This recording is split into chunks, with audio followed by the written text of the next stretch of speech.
All right, good morning, everybody.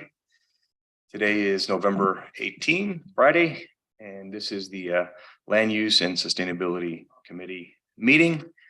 I'm joined by my colleagues, Vice Mayor Fernandez, Commissioner Richardson. Good to see you gentlemen this morning.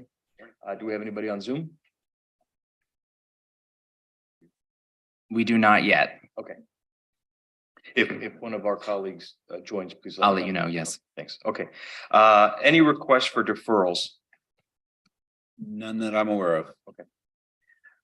I've been asked to take a couple of things out of order. So colleagues, if you're okay with it, we're going to take items 7, 2, and 1 in that order first, because Commissioner Fernandez may have to leave early. So I want to make sure we get to his items.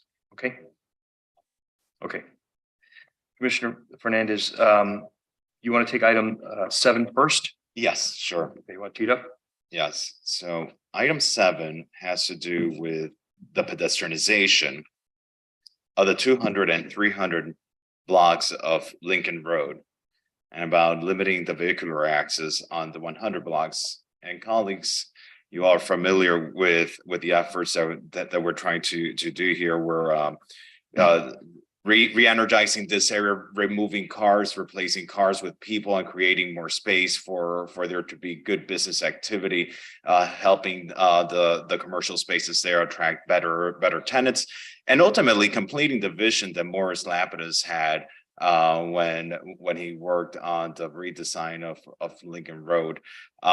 This is going to be a game changer for this area, creating this plaza and just continuing what ends on Washington Avenue. I don't want to say that anything bad about these 2 blocks, other than it could be better. It's Lincoln Road, and Lincoln Road is beautiful. It is a gem in our city. But these last few blocks, as we get close to the ocean, they should be the red carpet and the grand entry into the sands of Miami Beach, into our beaches.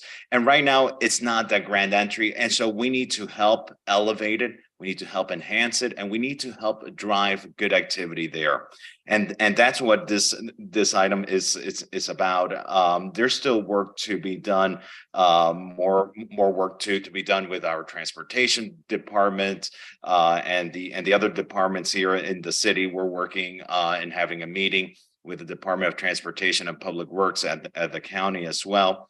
But I'd love for us to send a recommendation to the City Commission, giving authority to finalize traffic circulation study together with our private partner over at the Ritz-Carlton, who's covering the soft costs for all of this stuff, and verify construction costs and make sure that we are working on a solid development agreement that could be later on presented to the City Commission. Commissioner Richardson. I want to hear from staff, who in transportation, Jose? If that's okay with you, Chair. Yeah, of course. Where are we on this? Traffic, transportation, and your department? Sure. Good morning, Mr. Chair, committee members, Jose Gonzalez, Transportation and Mobility Director. So we've received a preliminary traffic study from the developer's traffic engineer. We're going to be working off of that study. We're going to be meeting with the traffic engineer on behalf of the developer, reviewing the study, making whatever changes need to be made. It's going to be peer reviewed by one of our consultants that we have currently engaged for these types of tasks, and we'll be expediting that process. And is that both traffic? So I think I said the other day in the meeting that this is a little different from the rest of Lincoln Road. I like the concept a lot, but this between Lincoln Road at Washington, well, at Washington, you've got 2 lanes of traffic in each direction, which every other street that crosses over Lincoln Road is really 2 lanes, 1 in each direction. So it's a little bit different, and there's some transit activity there. So is your meeting going to be about both traffic flow and public transportation? Absolutely. As a matter of fact, transit is a very important consideration in this project because that bus stop that's located on the south side of Lincoln Road between Washington and Collins in front of the CVS is the busiest bus stop that we have in the city with thousands of riders that use that stop daily You said the busiest in the city? in the city. That is correct. And terms of does volumes. Mr. Larkin, did your firm engage the traffic study for for your client? Michael Larkin, 200 South Biscayne Boulevard. Yes, Commissioner, we've engaged Kimberly Horn to be our traffic engineers. And they are moving forward with a preliminary study. We're very pleased to work with the Transportation Department here. But it's an approach that also requires work with Miami-Dade Transit because they're in charge of the bus routes. So through Commissioner Fernandez, we'll be facilitating a meeting with Commissioner Higgins. This is within her district. And she'll be facilitating meetings with the appropriate county staff, but we feel that there's a path forward. How long is all this going to take? I, You said it was in progress. I thought it was completed. So the study's in progress? right, it's in progress. Okay. And do we have a timeline on that? Let me guess, Adrian. Good morning, Adrian Dubkowski with Kimberly Horn, offices at 355 Alhambra Circle in Coral Gables. The schedule on the traffic study is we have a preliminary methodology as well as the preliminary traffic assessment that have been submitted to the city.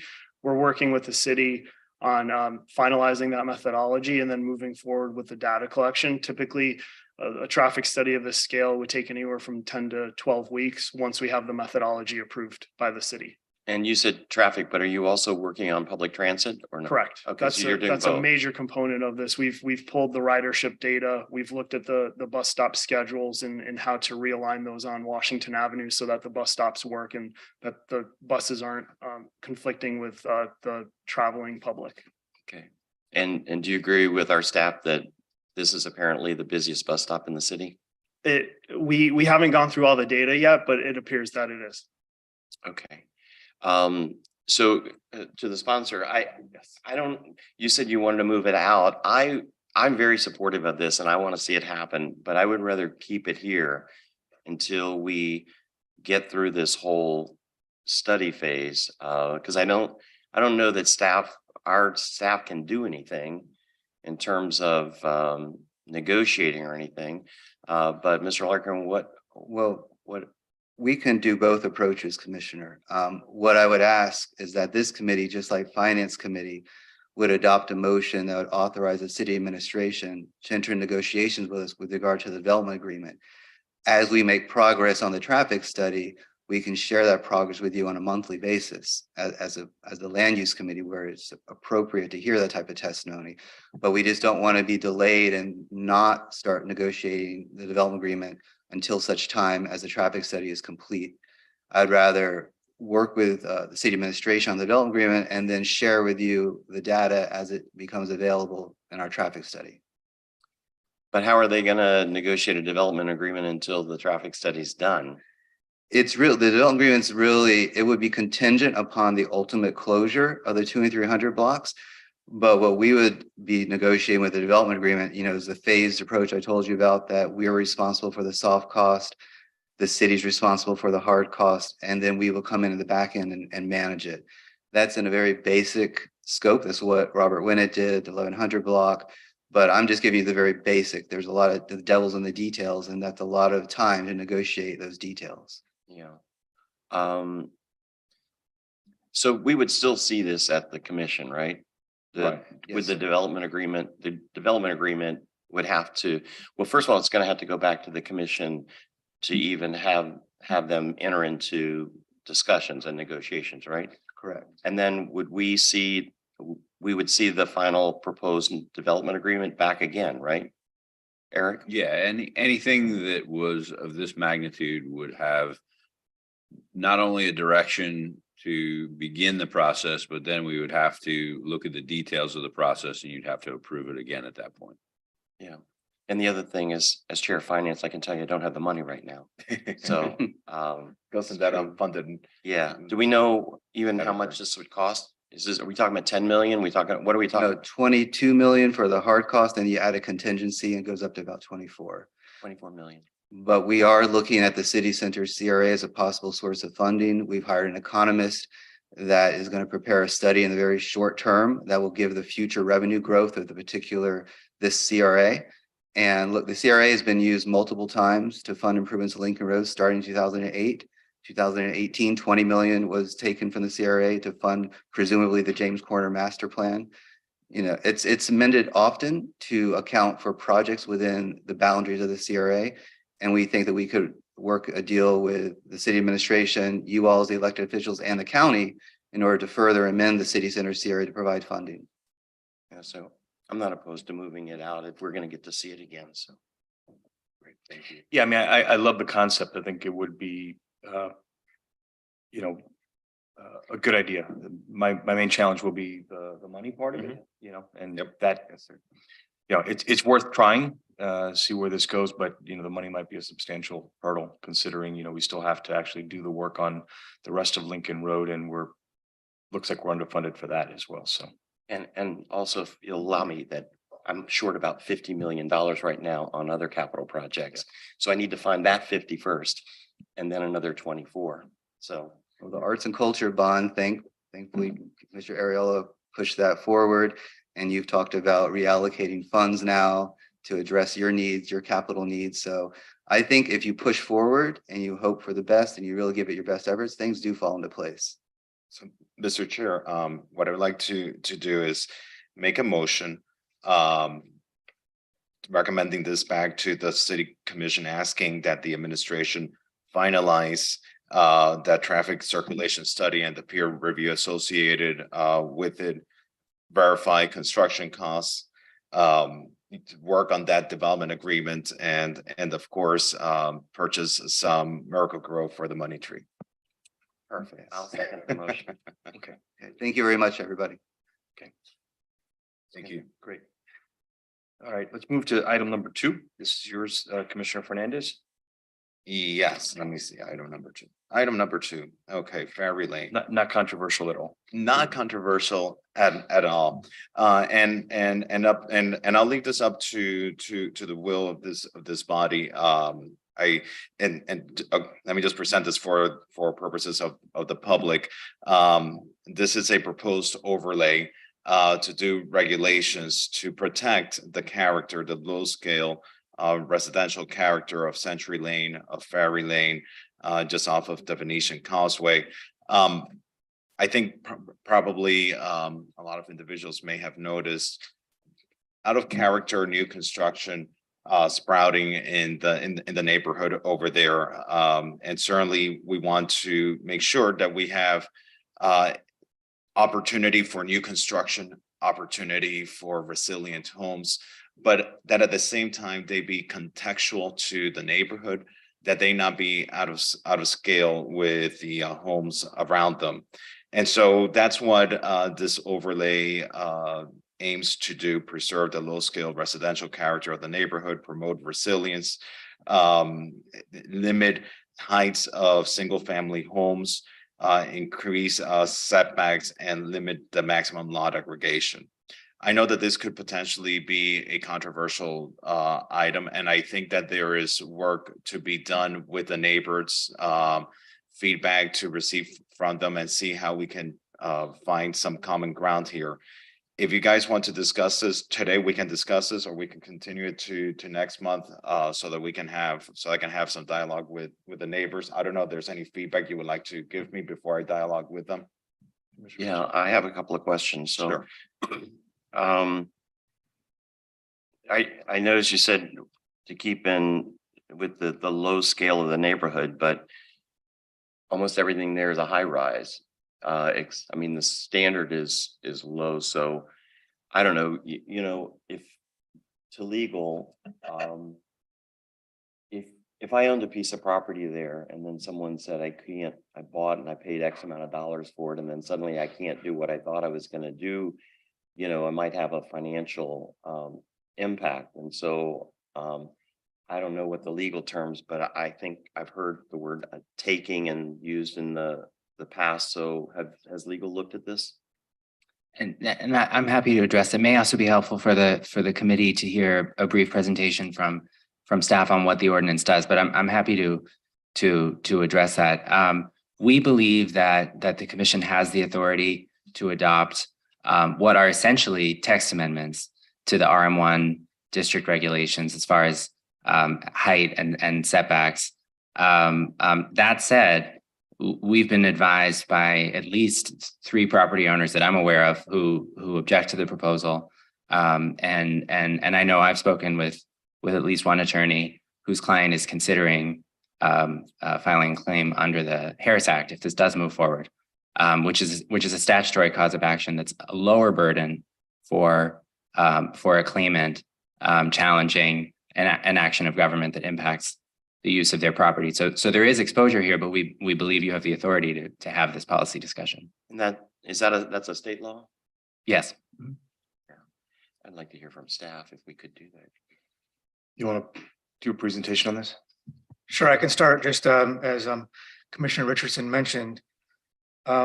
Development, starting with the history, going back to Century and Ferry Lane, they were both originally developed in 1940 and 1941. And interestingly enough, all the homes were constructed by the same architect. They were largely intact until the mid 1990s, when 6 of the homes on Century Lane were demolished to make way for the Vistas condo. And at that time, the FAR that was allowed was 2.0 with a maximum height of 60 feet. So when the Vistas was built, it was constructed with 48 residential units and 71 parking spaces. Since that time, the area was downzoned to the maximum FAR now, which is 1.25 and a maximum height of 55 feet. So what's remaining on Century Lane of the 12 original homes on Century Lane, only 3 remain that don't have development approvals in process or under construction.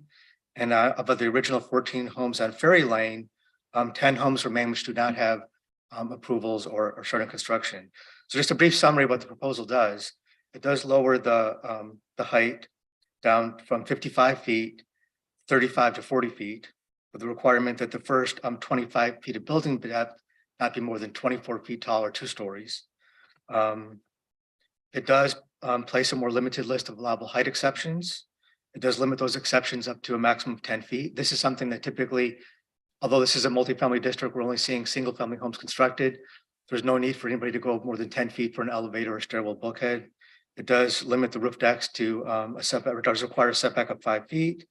It does require some additional requirements for lot aggregation. For example, if 2 lots are aggregated, it requires a courtyard at street level to sort of reflect the original pattern of development of the individual lots. It does, in order to accommodate the FAR, we're not reducing the FAR from 1.25, but in order to accommodate that reduction in height, we are suggesting a reduction in setbacks. Right now, the code requires a 20-foot front setback and 7.5 feet in the sides. So we're suggesting a 10-foot front setback and 5-foot side setback to allow the same 1.25 FAR within a lower building height. It also includes some minimum standards for the non-habitable ground floor, as well as some design and resiliency standards as listed in the code. That's basically it. Okay. Commissioner Fernandez, let me ask you, why are you doing this? What problem are you thinking needs to be solved? And not to put you on the spot, but before I sort of give you my thoughts, I'm just trying to see what's the approach here? What are we trying to cure? What problem are we looking to solve? Sure. Property owners in the area have contacted me on this north part of the Venetian Causeway that is defined by lower scale construction, concerned with some of the new homes that are out of scale with the homes that have traditionally characterized that area. Clearly, those homes had the right to be built at that height, and it was almost from the way it's been described to me, almost a flaw, an unintended flaw in the code, that now you have these heights on those lots, and so this just seeks to correct that. Of course, we want to promote resilient homes and give individuals the opportunity to build new on their lots. But I think also, not everything in our city, not every new home has to be an incredibly large home. It could still be contextual to the area. So that's what I'm trying to solve, making sure that the new constructions are not out of scale and don't stand out. I first noticed it when I went through the Venetian Causeway and I saw a large 5-story building that stuck out like a sore thumb. All of a sudden it just pops out at you, and it really is out of scale, especially when you have a small 1-story home right next to it. And it's not the only 5-story property that's being developed in the area. So I think it's just putting some modest regulations in place that still accommodate the current maximum FAR allowed for the site, just reducing the massing of the new construction on these lots that front Century and Ferry Lane. Fair enough. Okay. Are there folks from the public that want to speak on this? I'm sure there's people on both sides. Come on up. Can I ask a Yeah, question, please do. staff first? Let me ask staff, what is there's a new, I think it's I don't think they're condos. I think it's an apartment on the east side that's going up east of what's the permitted height of that building? That was permitted when the maximum height was 50 feet. 50. Right. I'm sorry? 55. 55? Okay. Okay, thanks. And Mr. Chairman, I have a few callers on Zoom too, so. Great. We'll get to them. You want to come on up? Morning, gentlemen. Good morning. My name's Joanna Ferrone. I own a home on Ferry Lane, 9 Ferry Lane. Bought it about 13 years ago. I'm obviously retirement age. This home is my largest asset by far. And basically when I bought, I did so with the understanding that I was buying a 5-story zoned residence and valued it accordingly. I have personally no interest in building a 5-story home. I'm in some agreement with Commissioner Fernandez that the 5-story homes that have gone up on Century Lane are kind of sore thumbs. That said, I do not think that it's fair or proper that by caveat, the value of my biggest asset be reduced by what would amount to 3/5. I just don't think that's right. Someone just bought recently on Ferry Lane, and I'm sure that they had the same factors in mind when they considered what they would pay for their home.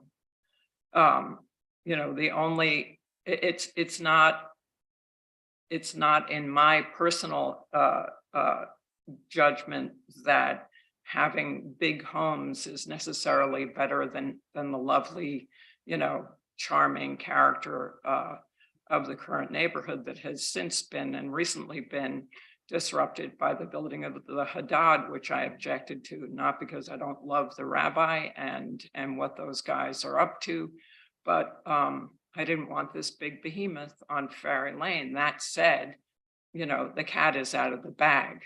The cat's out of the bag on Century Lane. I think it's kind of crazy at this point to say that based on aesthetics, it's going to be okay to have a few big things sticking up, but not the rest of them. Actually, at this point, I think the better look would be for everything to be big. That said, I'm going to apply. I've got plans in the works to apply for a 2-story home. I'd like to add a floor to my existing house. So I'm not here to say that I want a 5-story home, and that's my reason for coming to you. It's just I don't want the value of my biggest asset to be torpedoed like this. If the people across the street on Island Avenue, who I believe are the ones who would benefit from the reduction in height of our residences because it would not obscure their view. And ultimately, I think that's the reason for this motion to be brought. You know, if all of a sudden you were to say to them, well, you know, we've approved a building going up in your lovely park, that would impact the value of their homes considerably. And I would be just as much against that as I am against this. I know there are more of them than there are of us, but still, you know, what's right is right.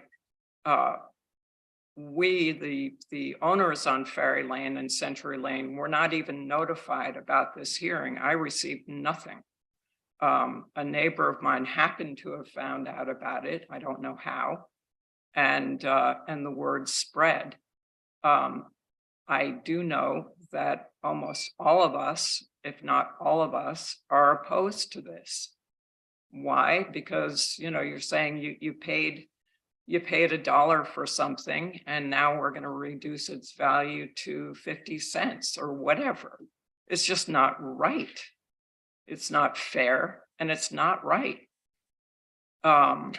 So, you know, that's pretty much all I have to say on the subject. I sympathize with the whole aesthetic notion, but that cat is out of the bag. Got it. You're not going to have Century Lane owners who just put up the 5 stories and have plans to put up another one, take down their buildings. You're not going to have the Haddad take down its building. You're not going to have the building that took over Belle Isle apartments, which were charming and beautiful and you know, afforded living options for people with you know, tighter budgets. Just, You're not I want to stay on time. I apologize. I'll let you go over because I think what you're saying is, I'll reserve my comments, but I think what you read into the record is something that a lot of homeowners face, not just in your part of the neighborhood, but throughout our city whenever these kinds of issues come up. And I'll sort of get to my points after we take more comment, but thank you. Okay, I'll wrap it up. Yeah. I'm just saying, you're not going to have these other people now lower the height of their. But you're saying on your particular street, most of your neighbors are of your opinion?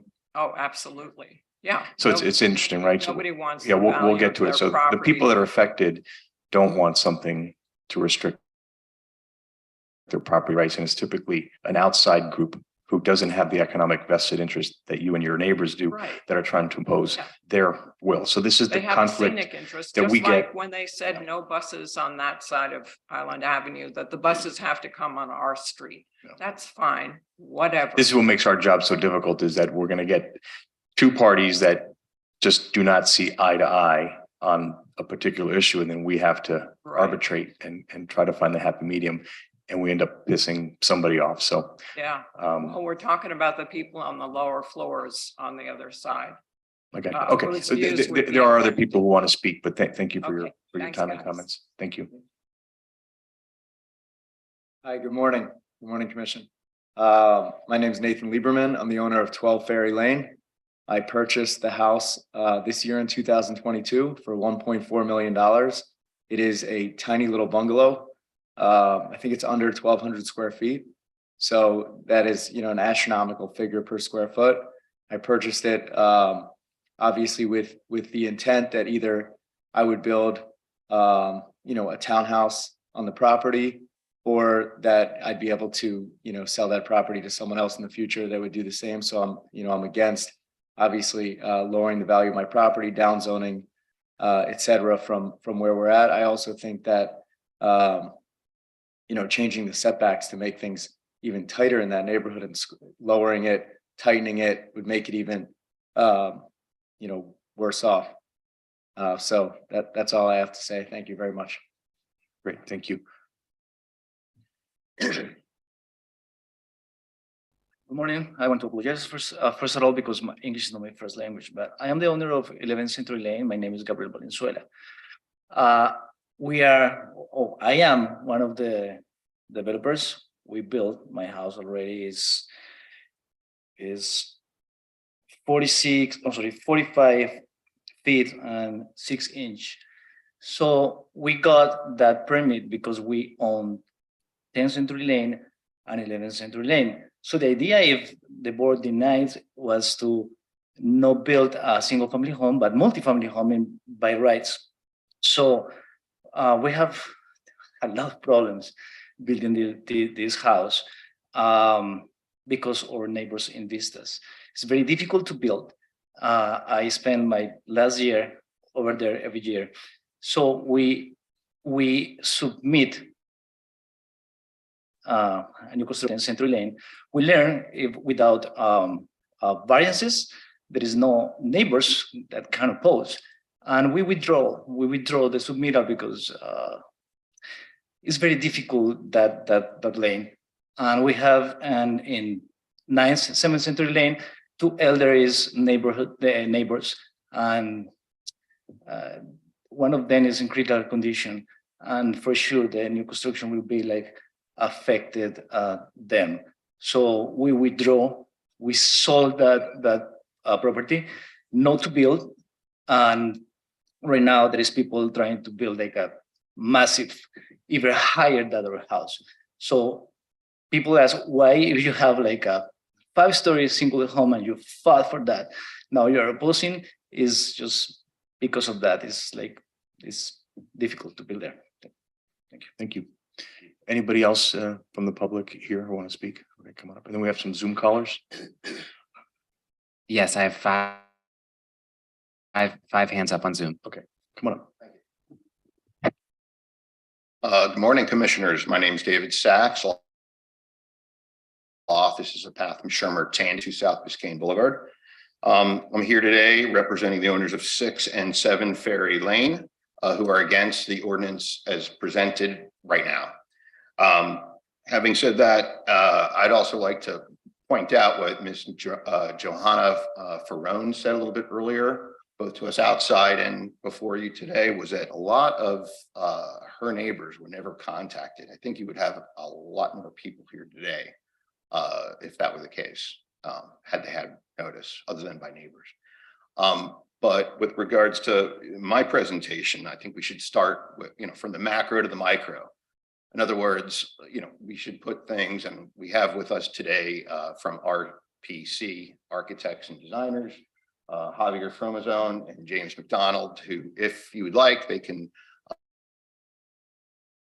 say a few words and add to the competent substantial evidence. Yeah, if you will. I'll try to, just we're trying to run a meeting. So But we're here. if you need a couple extra minutes for presentation, I'll grant it, or, I'll give you each 2 minutes and use it up. And if you have something that you want to show us that would be useful to us as we try to understand this issue better, feel free to present it. Understandable. And just so everyone knows, we're in agreement with page 2 of 3 of the staff report, which concludes that additional refinement to this legislation is necessary. So I'm talking about a little bit of a workshop, perhaps a little bit of a few things that you may not be aware of today. It's always those unintended consequences. And Michael said a little bit earlier on another project with Ocean Terrace, the devil is in the details. So let's get the devil out today and make this as effective a day as we possibly can moving forward. So as I mentioned, we agree with that staff report that You're going to run out of time. How much more time do you it need? needs more refinement. And as well as there are various sections of the proposed ordinance that our architects can get to if you would so be like that. I do want to mention I forgot to put in context that a supermajority of the owners on both Century and Ferry Lanes are not in favor of this project. We've met, we've been told that, and I just want you to be aware of that in that macro sense. But to narrow it down, I want you to keep in mind 2 things: the standard that is going up and our client's property, which is waterfront property. And I'm not just talking about our client, because this is not a spot zoning discussion. This is about a broader area of waterfront properties, more specifically single family homes that will clearly be overshadowed by this particular ordinance in its current form. So I think what I just said were a couple areas of fertile ground for you to consider, given that my time is limited here. And again, we would like to put on our architects with respect to the specific sections that are in today's packet, if you would like to entertain that. Thank you. Let's see if we get there. Okay, sure. Thank you. Anybody else here from the public? Mr. Chair, if I may, I want to thank the chair because to Mr. Sachs' point, the chair, I think, had an item on the agenda to work on the commission agenda to correct the issue on notice so that when we have ordinances like this that do affect property owners, that these tax amendments do get notified to the property owners. It's only fair. And so, Mr. Chairman, thank you for referring that to committee. We have to do that and we have to improve on it. Yep. Great. Morning. Good morning, Ethan Wasserman with Greenberg Traurig, 333 Southeast Second Avenue, here on behalf of Foxman Tilton LLC, the owner of 7 Century Lane. So my client owns the waterfront site on 7 Century Lane. He bought this site about 15 years ago with the intention of redeveloping it in his retirement. And I think the neighbor on Ferry Lane spoke very well about the issues before you this morning. When he bought it, the zoning and the context of the street was already 50 feet and 5 stories. The Vistas runs the entire length of Century Lane. What's happened since then is one of the homes have gone up for 50 feet on the eastern side of Century Lane. And there is another home on the waterfront that's in for DRB review that is projected to be about 50 feet. So what could happen is my client would be sandwiched on the waterfront between a 50-foot and a 50-foot. I don't think that was the intended result. I think the legislation was well intended, but we just wanted to bring that out to your attention this morning that I think there's a little more work that could be done on it if you all bring it back. Thank you. Anyone else from the public that's here? Mr. Larkin? Good morning, Mr. Chairman, Commissioners. Michael Larkin, 200 South Biscayne Boulevard. Here is Steve and Jessica Rhodes. They own 8 Ferry Lane, which is right next door to Joanne on the waterfront. We're here introducing an applicability clause. That's one path forward that you could take for this legislation is as long as the owners satisfy certain benchmarks, then they would be exempt from the legislation. We have an example applicability clause that my colleague Nick could pass out to you all. It could be broadened. Another example of something that is not what we did, but it could say that as long as you file an application by January and get your approval by the DRB by May, then you would be also exempt from this legislation. It's important to note that the roads already have an application in the pipeline that they went for in 2016 and got an approval, came back in 2018 for modifications. They chose not to go for that design. In 2021, they went forward again and filed an application. They ultimately withdrew it in March of this year because they didn't want their neighbors in Ferry Lane to experience the inconvenience of their construction while the Chabad is under construction as well. So they withdrew it as a courtesy. But now they're back and we're proffering this applicability clause. Again, this is one path forward for this legislation. So thank you very much for your time. Anybody else? Want to come on?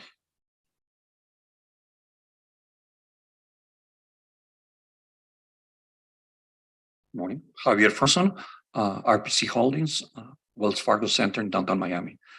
I'm here representing as well the properties of 6 Ferry Lane and 7 Ferry Lane, and we're looking at the proposed code changes and the implications of it into the whole zoning. We completely agree with the staff that mentioned that the applicability of it on height alone just because of the flood zone. So the low scale is not attainable and sustainable on the site, and that's without counting all the houses that are going up, right? So right now, with the houses being permitted, over 60% of the properties on both Century Lane and Ferry Lane, they're already up to 50 feet. Having said that, the new homes or the existing homes don't comply with the zoning code. Whenever you want to build something, you have to raise everything up. You're gonna end up with understories in these homes for flood and resilience.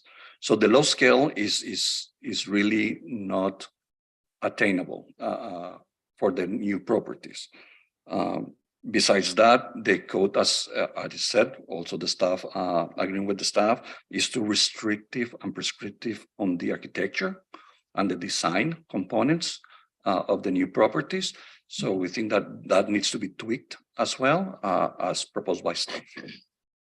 And we can go into details. The properties for example, are very small. They're on average like 3,000 square feet. They're like 50 feet deep, between 40 and 60 feet deep. So if you read the code and you talk about the height, the first 25 feet of the home has to be, 24 feet to level, and then you can go high if it's approved, but really you're left with no home after that because they're so shallow. So all of those components makes really the properties or the new homes not really viable as it's on the code as proposed. Thank you. Okay, sir.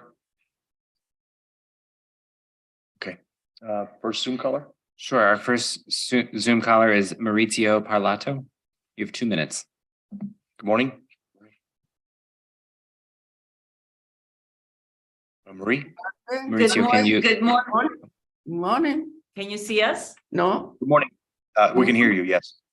Okay, I just wanted to introduce Maurizio has lended us to Maria Urgate this computer because she doesn't have internet available to her.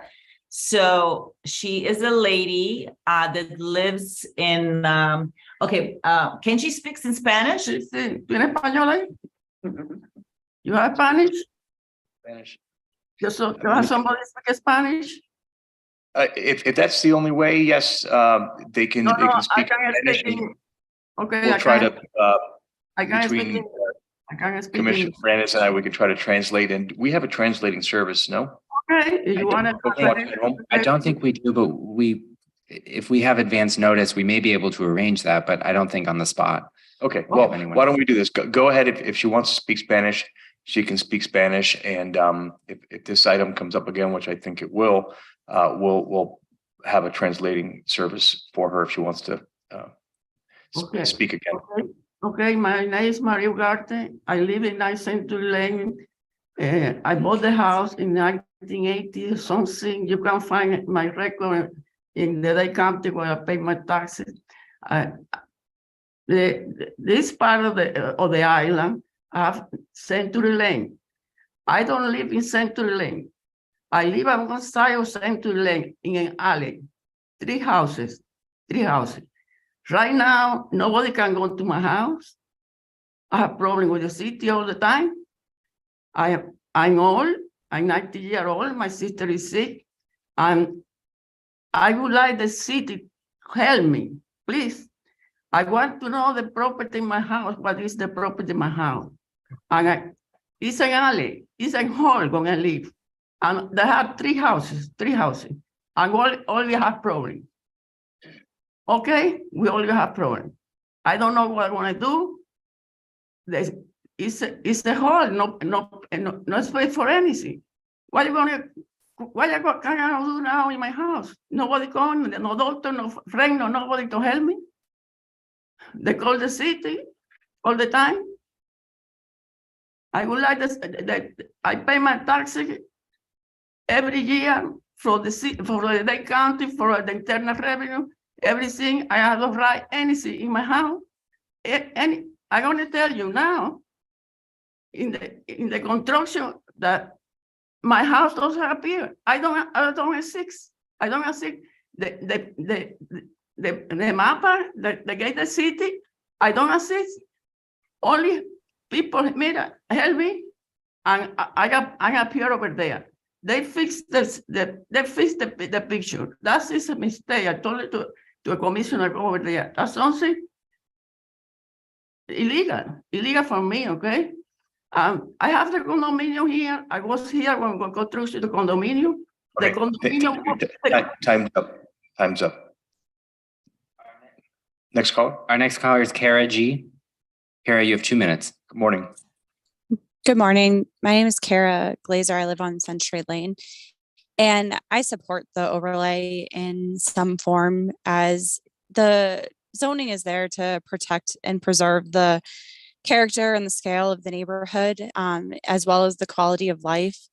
And if you read through RM1, it feels as though it doesn't actually ever address single family homes. And everywhere else in Miami, single family homes are limited to elevation plus 2 stories. And that's not the case here. And as many of the landowners know, their lot sizes don't even meet the minimum lot size for consideration of the buildings under RM1.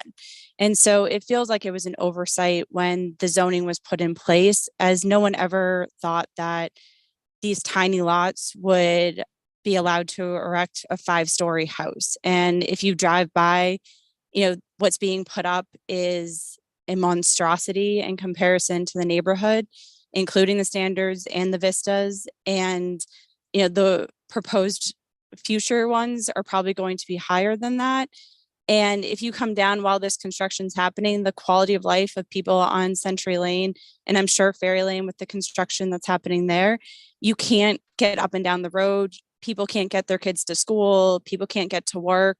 It's consistently blocked and dirty, and the interruptions and the vibrations of the building.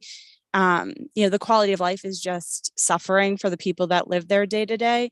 And then not to mention, the broader picture of what's happening on Belle Isle right now with the lane closures, that are going to happen for the next year, the dangerous intersection in front of Century Lane and Venetian Way, the replacement of the infrastructure for sewer and water that's failing, the bridges on Venetian Way that are going to have to be replaced in the next few years due to failing infrastructure. So, if we continue to allow these giant buildings to be constructed, it's just going to continue to deteriorate at a faster rate, what is already suffering.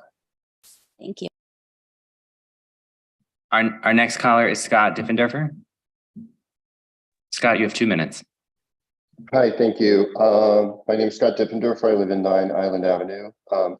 I'm calling, I've been watching this. I used to be president of the neighborhood association, and years ago when this zoning was created, nobody dreamed, as Kara said, that anybody would try to put a 5-story single family home on a 3,500 or less square foot lot. It's really frustrating. I've spoken to city staff over the years, and nobody would address the fact, the fire department, public safety, all this other stuff that has a zillion regulations, that these streets are not standard width. There are no swales, there are no sidewalks, there are not proper turnaround lanes. These houses don't even have places for people to park when they have guests.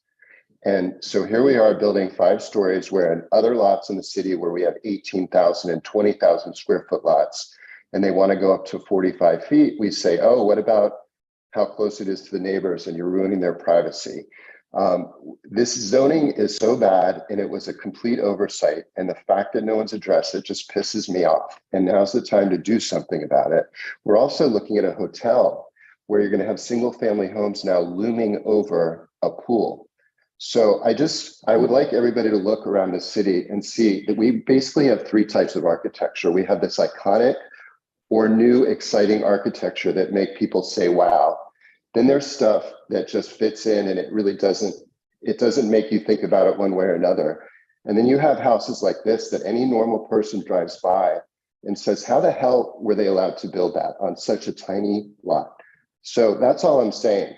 It's one thing to allow them to build because there's hardship, but to allow them to go 5 stories up with no swales, no sidewalks, no landscaping, it just doesn't make any sense. Thank you. Okay. Our next caller is Wayne Roberts. Wayne, you have 2 minutes. I think the first woman said it best. She's a resident who luckily bought into a property that the developers figured a loophole.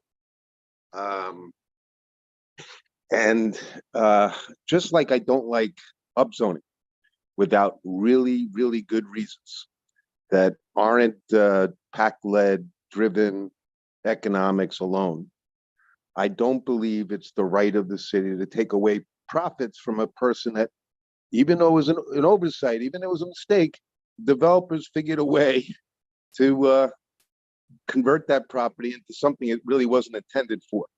And at this point, the cat is out of the bag.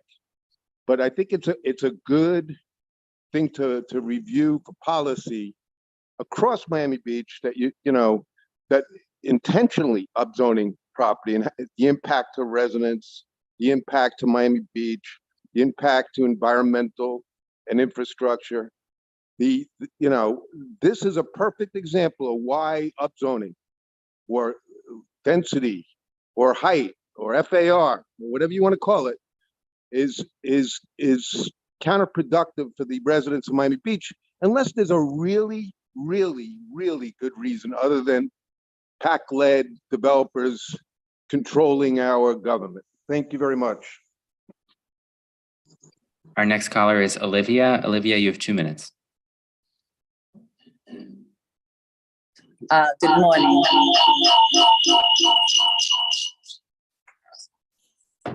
Good morning. So I'm a resident of Belle Isle Islands, and I've been one of the families affected with the construction of this terrible monster at this small lane that is a lane. It's not a street. Like the gentleman said before, there's no landscaping or sidewalk, etc.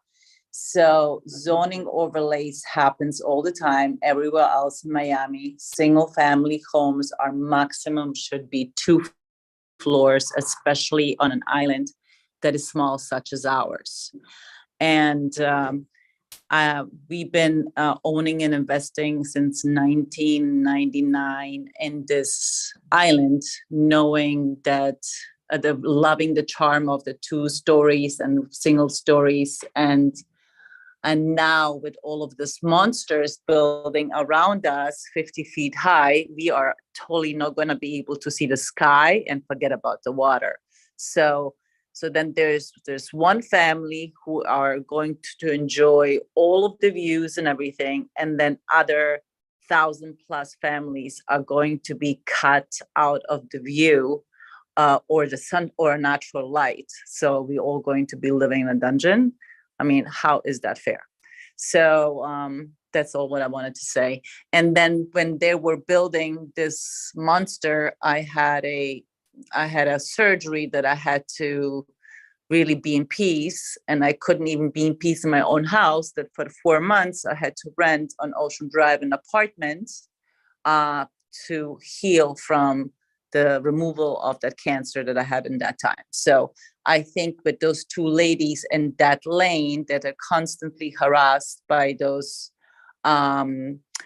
this couple that wants to build now 2 huge other monsters, and that they have presented to the city the plans without showing the ladies Maria's and her sister's house. They made it look like there's only a grass area, but it's completely not right.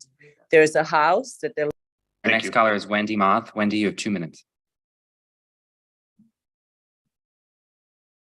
Good morning. Good Wendy. morning.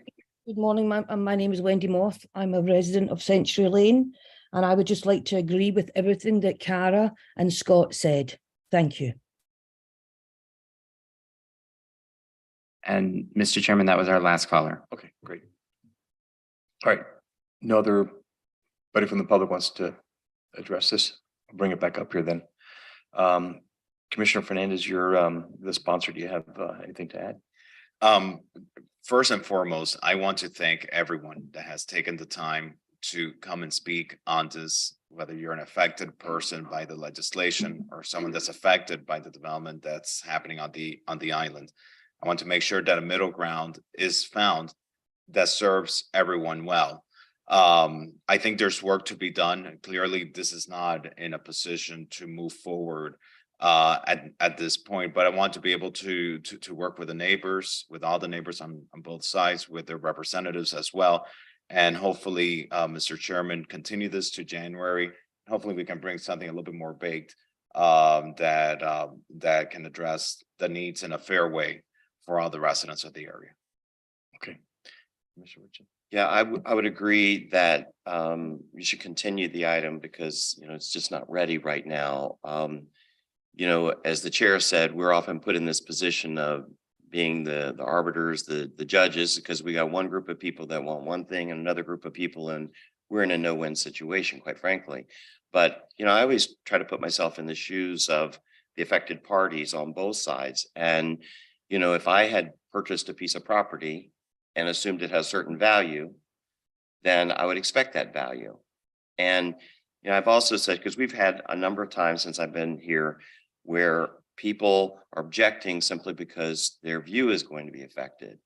And, you know, if you want your view, I remember we just had this, I think it was the Versailles near the Faena, right? Where the condo across the street didn't want a new condo built on the water because their views would be affected. Well, why don't they buy that piece of property? And then they wouldn't have that problem. And so, you know, when you buy your property, you don't buy the view in front of you unless you buy that property. And I know that I own a condo. Somebody could build a building next to me and I would lose whatever view that I have. I think it's a telephone pole right now, but, you know, so I think this needs more work. I like the idea of having a workshop to see if the parties can come to some agreement. I understand with the proposal, you'd have the same FAR, but I have real concerns about sustainability issues because if you put a bigger footprint that's, you know, basically less ground to absorb, and especially these are small lanes. And, you know, quite frankly, I'm kind of surprised no developer bought those properties up 20 years ago and built another big condo on it, because the island's pretty much, at least on the south side, is all high-rise condos, right? And then the new apartment building that's going up, I think, is 55. So, you know, I think we have to be fair to all parties, and I think this needs more work. I just add, so we're, you know, these are among the most challenging types of issues that we have to weigh in on. You know, on one side, for me, you know, this is America and people have property rights, and that's one of our foundational tenets. And, you know, we should not, you know, infringe on those property rights. So, you know, I tend to be pretty strong on that matter. The other side, though, is, you know, people, you know, buy into a community, into a neighborhood, you know, and, you know, that's what they're buying into. And then all of a sudden, if that character of the neighborhood changes, you know, it affects their property rights, their quality of life. So it's something to, you know, taken seriously as well. I mean, this particular area, I love. You know, those bungalows are very charming. I think they added the character of the city and the neighborhood. And, you know, I'm sad to see it changing, but, you know, people do have property rights. So, you know, I want to support property rights. And, you know, hopefully we can find some middle ground here. Nobody's going to come out of this totally happy, but hopefully we can find some middle ground here. Because, you know, these are tough issues. You know, times have changed. This neighborhood was built in the early 1940s. Climate change, sea level rise, property values, all of those things are coming to bear now. And this neighborhood looks like it's going to change, both because for resiliency purposes, and, you know, it's become a very desired neighborhood, and people want to, you know, take a, you know, small 1,200 square foot bungalow, which in the 1940s was kind of a standard size, and people live in much larger homes these days. You know, Miami Beach at one time was a second, third home market. People, you know, spent their winters here, but now it's a year-round place where people want to live. They need bigger homes. So anyway, let's continue working with the neighborhood and see if we can find some middle ground. Do you want to lead the charge on this? Yeah, sure. Yeah, I'll continue working with the neighbors that spoke. If anyone from the area wants to reach out to me, my email is alex@miamibeachfl.gov. For those residents that don't know, we also have a resident's right to know, so that whenever items like this come forward, you get notified in your email. You can sign up for that. This was listed as a resident right to know item, so that whoever signs up for notifications on this type of legislation, they will get notified. But please reach out to me and I'll reach out to you guys as well. And we'll come back for this in January. Mr. Chair, I had to leave at 10:30. It's 10:38. We had your item number one, which I think is gonna take some That's- time. Do you want to defer Yeah, it? that's my remaining items we can defer. Your remaining items defer? Yes, sir. Okay, so that's items one will be deferred. Items three deferred? Yep. And I think that's it for my, oh, and we did number 7. Okay, Yes. okay, great. Okay, thank you. Thank you. All right. Have a good let's day. Have a good weekend. see. Let's see. I'm gonna call up item number 8. Which is the discussion about a property 7605 Collins Avenue. Who wants to introduce this? Betsy, you want to come up and?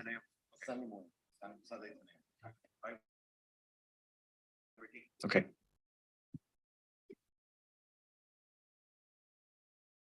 Thanks. Give you a minute. Michael, are you going to introduce this? Okay. And I don't know if someone from staff going to do this as well. Yeah, number 8. I don't know who should go first. Would you like to go first? It's just I mean, I know what the issue is, but I don't know how we want to tee it up. So this is a proposal from the property owner at 7605 Collins Avenue. There is a single family home at this location with RS4 zoning. That's RS zoning, it's single family zoning. The property is surrounded by Altos Del Mar Park on the north and on the east. And so there has come a proposal from the property owner. They're either seeking to rezone the property. If the property is rezoned from anything other than RS, that would bring FAR to the property, and that would be subject to voter referendum per our charter requirements. The alternative proposal from the property owner is for the city to purchase the property. They may provide some more specifics on that detail. So those are the two options presented. Staff just recommends that the planning board, that the Land Use and Sustainability Committee discuss the item and give us feedback on how to proceed.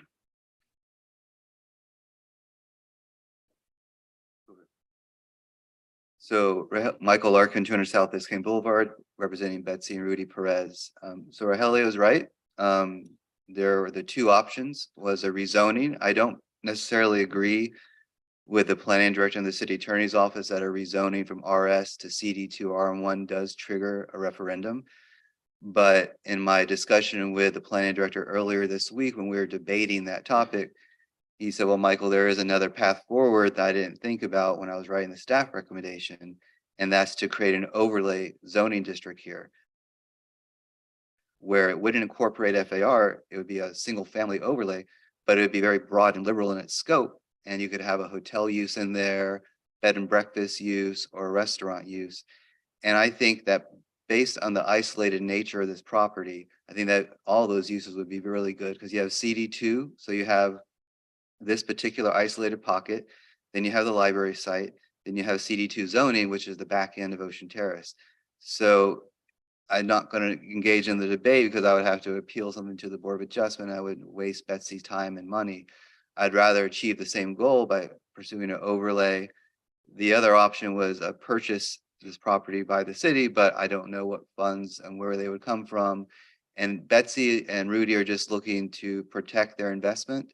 They see the nature of the neighborhood changing rapidly, and they're just looking for a way forward which would protect their investment. So a rezoning could, but there are certain issues with that. So an overlay zone would be an appropriate tool to protect their investment.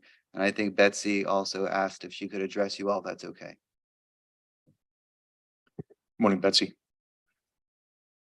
Morning, Betsy Perez, 7605 Collins. So I just want to go back in history about our home and how it came about back in the 50s when these homes were built, and some even before that. It was a neighborhood. Well, it eventually changed, and little by little, we're 40-year residents here, raised 5 kids here. And when we purchased our home 23 years ago, it looked a lot different in the neighborhood. Of course, it's changed, and North Beach has come a long way. And we realized that we've become an island on our own. We're all by ourselves. All the homes that were right around us are gone. And right now, as a home, as a residence, it doesn't make any sense for anyone to eventually, if we want to sell it. I mean, I love Miami Beach. I love where I live, but I also need to protect my children's future and my property rights. So hence, this is why I'm here. I'm here because I feel like everything's changed so much that I have to protect my investment. Fair enough. You want to go? Sure.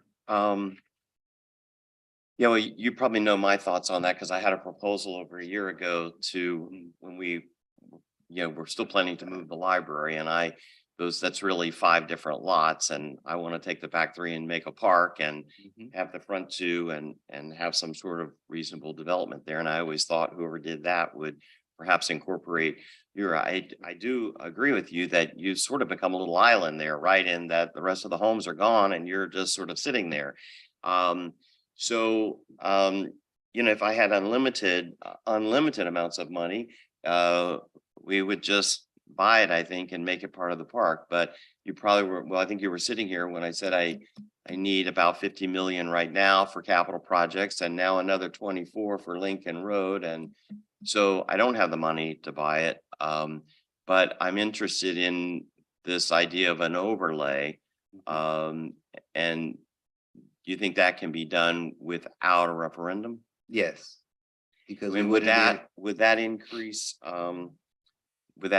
the FAR? No, couldn't.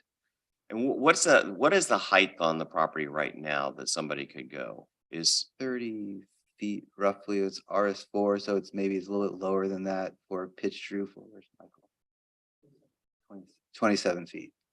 So, Chair, I would like us to keep this here and get staff to work on this idea of an overlay.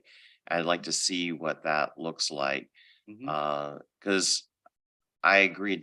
This makes no sense that the house is just sort of sitting there. It's sort of like an island, right?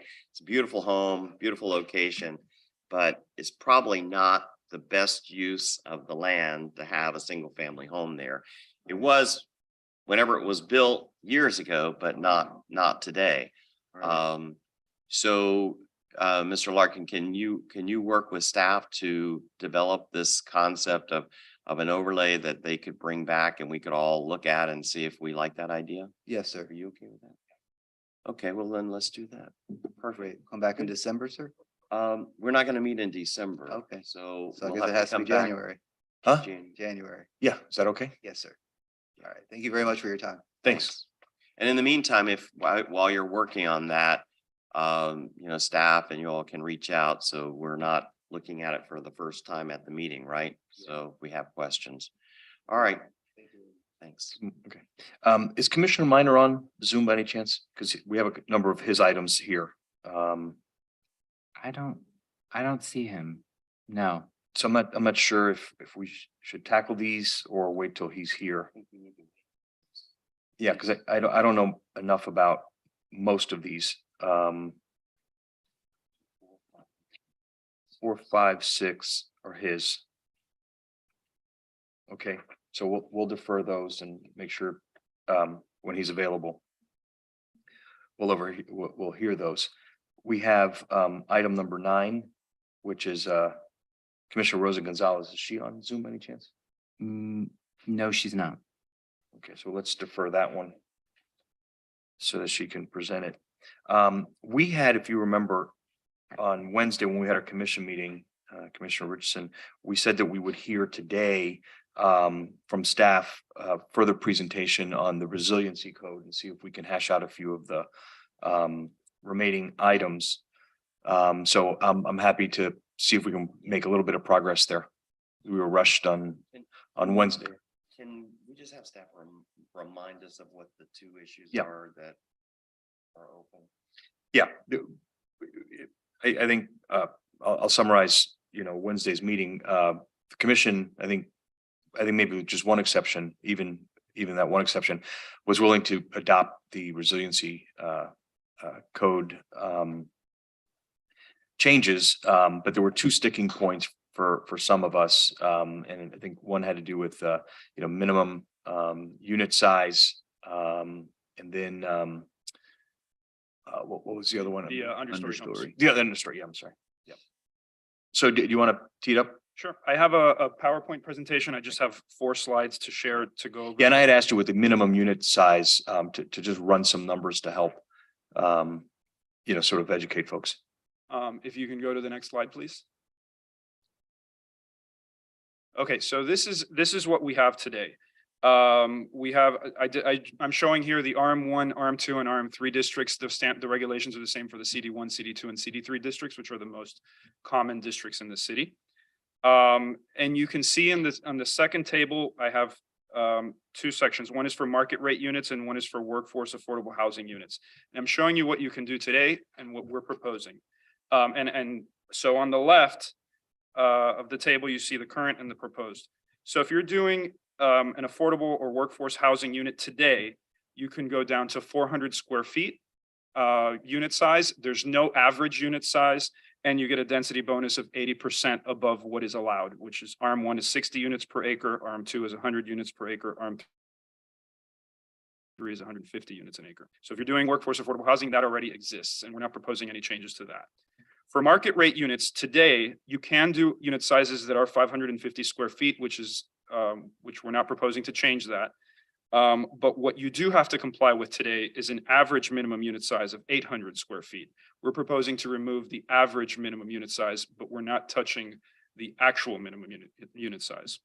Let me stop you there. That's an important distinction. At least, I might have missed it on Wednesday, but I don't think we were as clear on that point as you're being here. Because I think some folks might have thought that we were changing the minimum unit size down to 550. That already exists. That already right? exists, Yeah. yes. So what we're changing is the average unit size, so that if you have some small units of 550, to get it up to 800 average, you'd have to build several large ones, Exactly. which makes it less affordable, obviously, because then you're building 2,500, 3,000 square foot units in order to get the average up. Exactly. Yeah. Exactly. That's the Yep. that's the difference there. So if you can go to the next slide. I want to make sure I understand that right.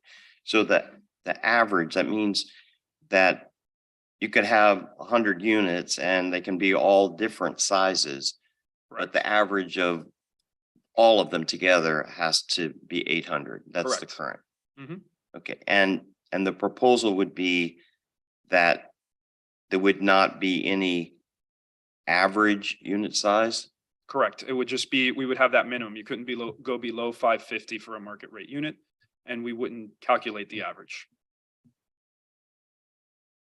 So the smallest unit would be 550, Correct. For a market rate unit, that's correct. but you could do something greater than 550. Correct.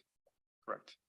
And by the way, these are separate from co-living. That's a whole separate use with its Yeah. own requirements, and co-living or micro units is something. So it seems to me that's almost like could be an increase in unit size, because right now what could happen under the code is you could have some 300 square foot units and you could have like 1,200, but as long as they averaged 800, you could have the smaller ones, right? No, you still could, today you cannot go below 550 for a market rate. Okay, you can't go So below. but today, both standards apply. Minimum 550, average I see. 800.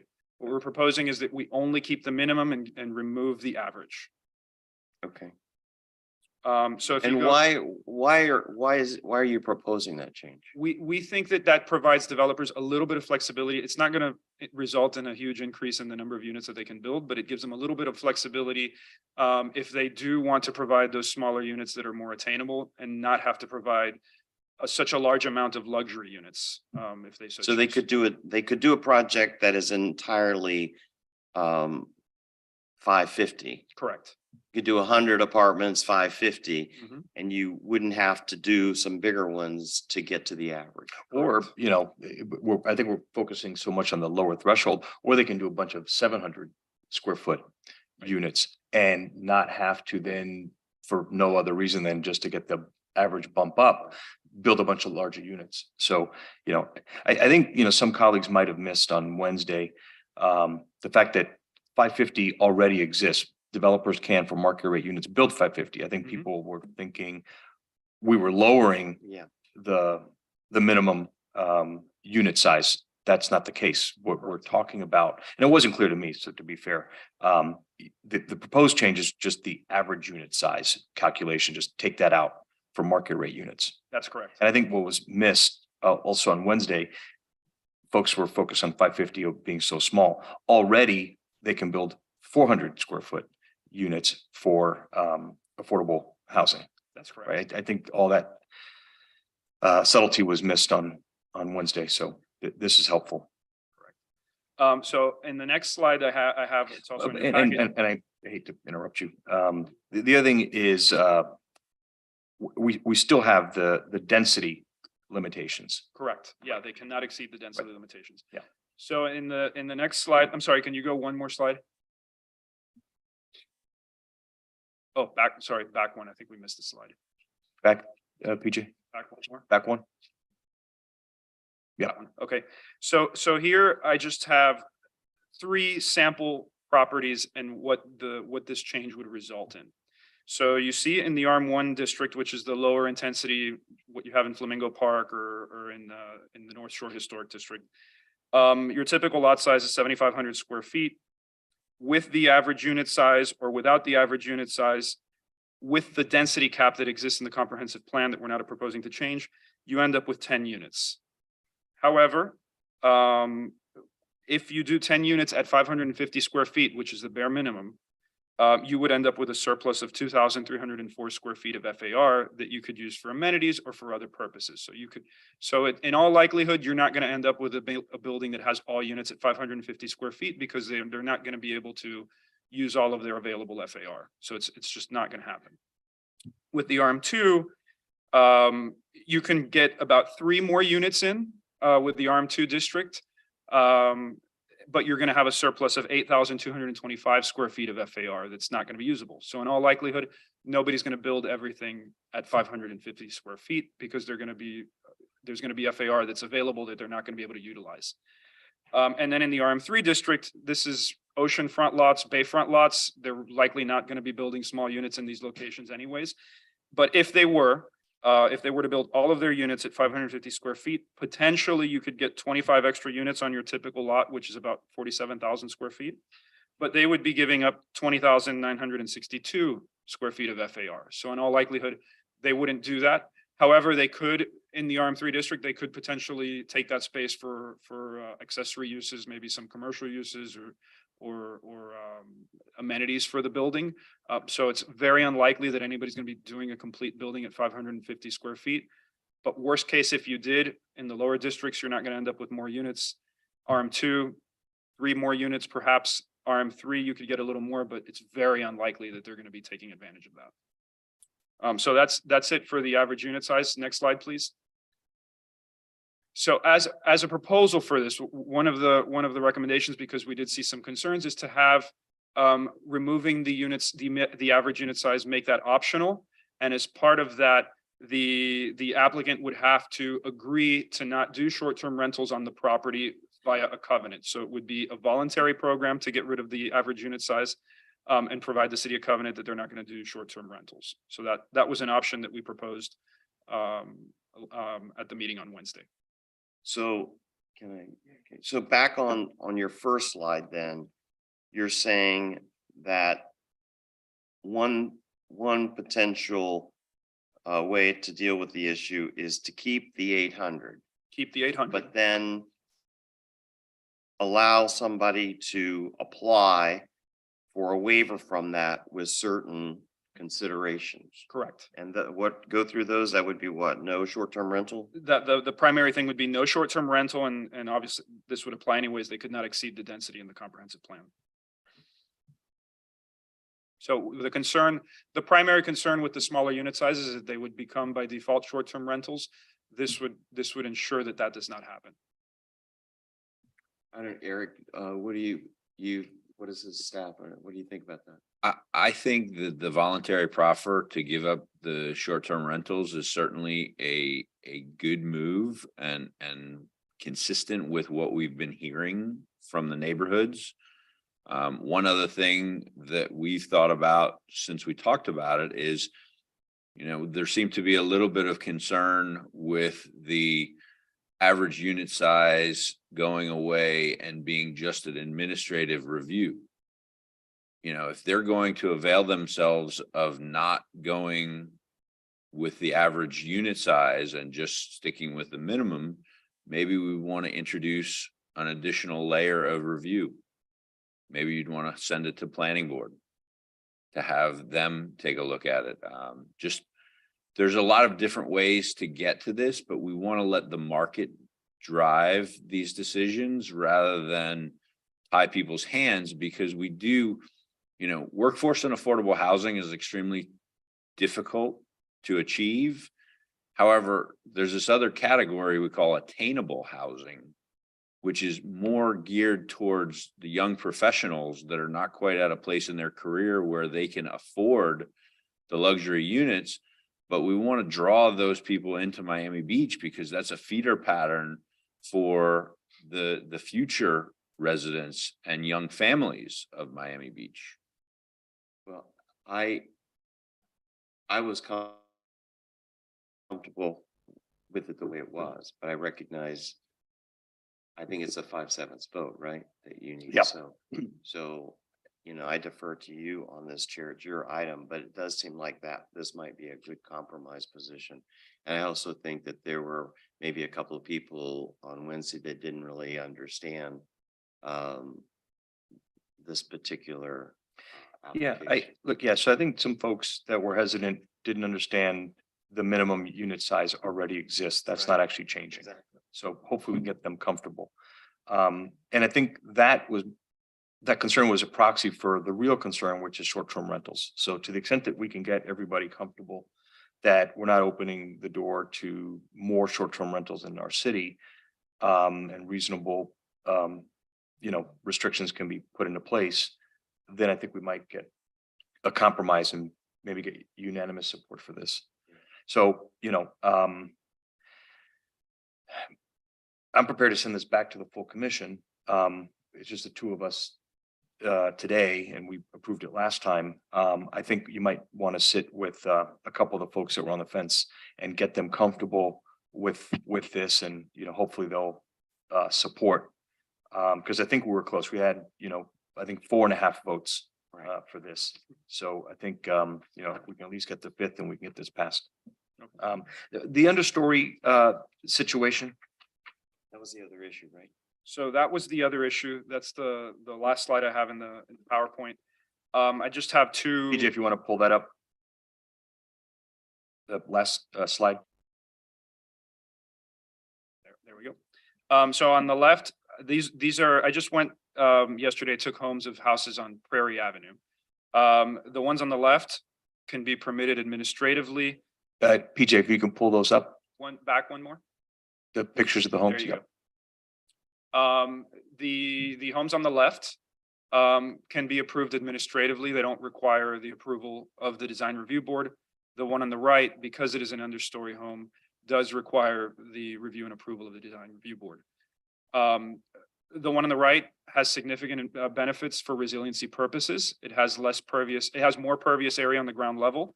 And it's more in scale in certain respects with the neighboring properties because they didn't have to raise their yard as much as the homes that are permitted by administrative approval.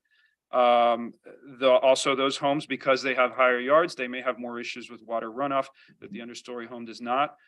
So we think that there's significant benefits to the city in encouraging understory homes, and they can be built in a way that's compatible with the surroundings. But the way our code is structured today, we are encouraging people to go with the administrative option, which is on the left. So we do recommend it. The understory does not count towards FAR? No, understory homes, they're single family homes so that we regulate them by unit size, and the same unit size requirements that we have for a standard home apply to an understory home. And so the administration is leaning towards trying to encourage more understory homes being built. Better for resiliency. Aesthetically, I would, depending on how it's designed, could even look better than some of these other ones. But the problem there is that it going through the DRB process can be very expensive and time consuming, and people who want to get their houses built are discouraged from doing that Yeah, Correct. okay. So if you want to move it back to the commission, I fully support that. And then I would just encourage the staff to meet with a couple of colleagues to try to explain, what we just went through today. And so with that one, I think that one potential compromise is a good one. So I would support that. Yeah, me too. And I think, if you can sit with a couple of folks who were hesitant and try to walk them through this. I think this presentation was very helpful. So, we might have to do this again at the full commission. Are there any callers? There are no callers. Okay, great. All right, I think that concludes today's meeting. I think we're done. All right. Well, thank you all. Enjoy your weekend. Thank you. Tell Tom, we'll tell Tom, he can take another day off, okay?